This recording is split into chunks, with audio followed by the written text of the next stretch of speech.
Hello everyone, how are you doing? This is MD Tech here with another quick tutorial. In today's tutorial, I'm going to show you guys how to go about installing and setting up the Canon PIXMA TR8622a printer on your Windows, Mac OS, or Linux device. So this should hopefully be a pretty straightforward process here, guys. And without further ado, let's go ahead and jump right into it.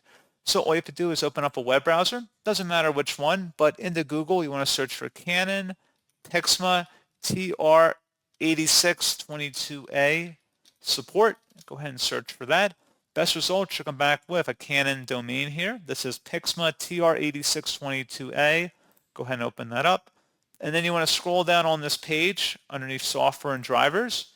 And then scrolling down again, select the TR8600 series driver setup package for Windows. Select download. And then once it's downloaded to your computer, go ahead and open up that file. Should be a verified publisher, Canon Inc. Select yes. Close out of the web browser at this time.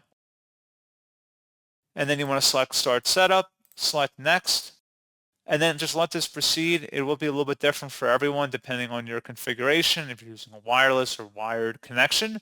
But just follow along with this guide, and it's a pretty straightforward process from here. So as always, thank you guys for watching this brief tutorial. I do hope that I was able to help you out, and I do look forward to catching you all in the next tutorial. Goodbye.